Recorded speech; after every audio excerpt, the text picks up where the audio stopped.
Et voici la vidéo règle de Brave Rats, un petit jeu exclusivement pour 2 joueurs à partir de 7 ans.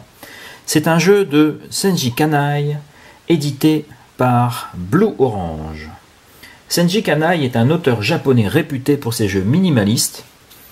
Il est également l'auteur de l'excellent Love Letter, dont vous trouverez la présentation dans une autre vidéo règle.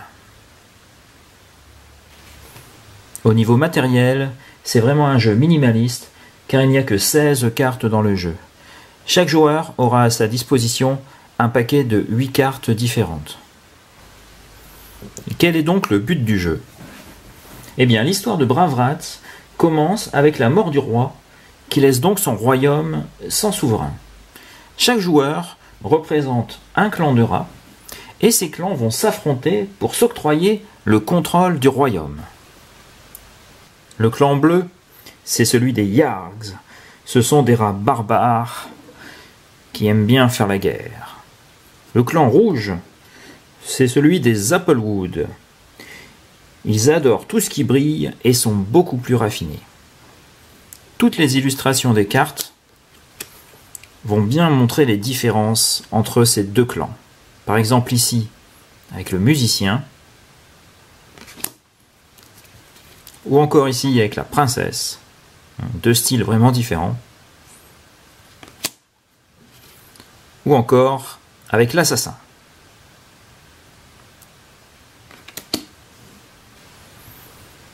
Le déroulement de la partie est extrêmement simple.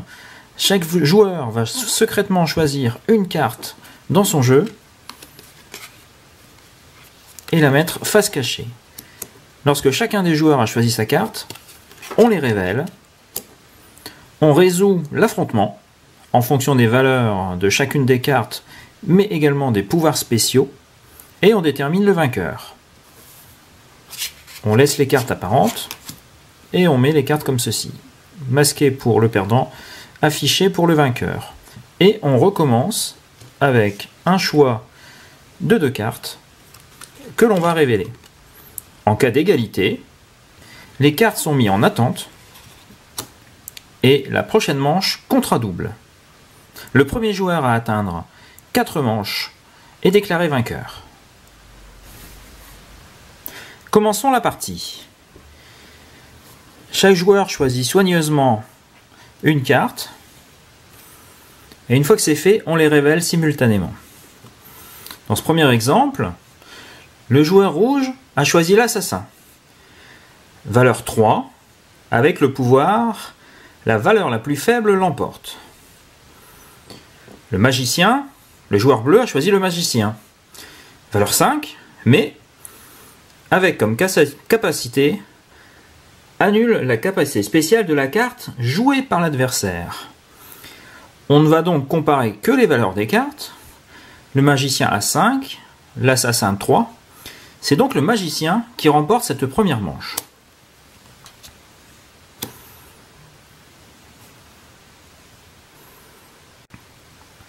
Chaque joueur sélectionne une nouvelle carte, on les révèle. L'espion, valeur 2, à la prochaine manche, votre adversaire révèle sa carte avant que vous choisissiez la vôtre. L'ambassadeur, valeur 4, si vous gagnez cette carte, cela compte pour 2 manches. Les pouvoirs spéciaux ne viennent pas interférer avec les valeurs des cartes, c'est donc ces valeurs qui sont prises en compte. L'ambassadeur a 4, l'espion a 2. C'est donc le joueur rouge qui remporte cette manche. Et comme il a gagné avec cette carte, ça compte pour 2 manches. Ça fait donc 2 pour les joueurs rouges, 1 pour les joueurs bleus. L'espion joué précédemment par le joueur bleu oblige le joueur rouge à montrer sa carte avant que le joueur bleu ne choisisse la sienne. Le joueur rouge choisit le magicien. Le pouvoir annule la capacité spéciale de la carte jouée par l'adversaire. Le joueur bleu choisit alors le prince. Son pouvoir est vous gagnez la manche, sauf contre le musicien et la princesse. Le pouvoir est donc annulé, mais La valeur du prince est de 7, celle du magicien de 5. C'est donc tout de même le joueur bleu qui remporte la manche. 2-2.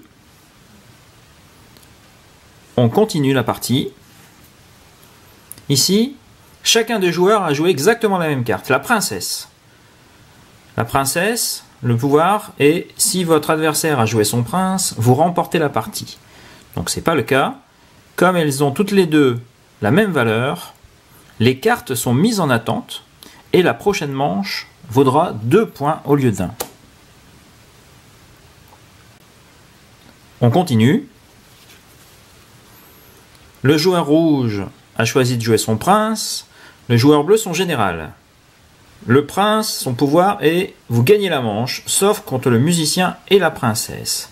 C'est donc le prince qui remporte cette manche. Comme la manche précédente était en attente, ça fait 2 victoires de plus pour le joueur rouge,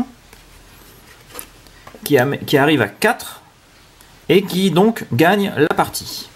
Comme vous pouvez le constater, Brave est un jeu qui se joue très vite. On a donc tout de suite envie d'en refaire une pour prendre sa revanche. Il faut naturellement quelques parties pour bien se familiariser avec les pouvoirs spéciaux et les différents affrontements possibles. Heureusement, la règle du jeu est vraiment très bien faite et propose un petit tableau qui présente tous les affrontements possibles et le vainqueur dans chacun des cas. Voilà donc pour Brave Rats, un excellent petit jeu de cartes pour 2 joueurs, très agréable à jouer et où il y a de nombreux rebondissements. On peut noter que l'auteur propose 7 variantes différentes dans la règle, comme par exemple la variante E, au hasard, où on mélange les 16 cartes et on en distribue 8 au hasard à chaque joueur avant de commencer la partie. Merci de m'avoir suivi et à très bientôt pour une nouvelle vidéo règle. Au revoir.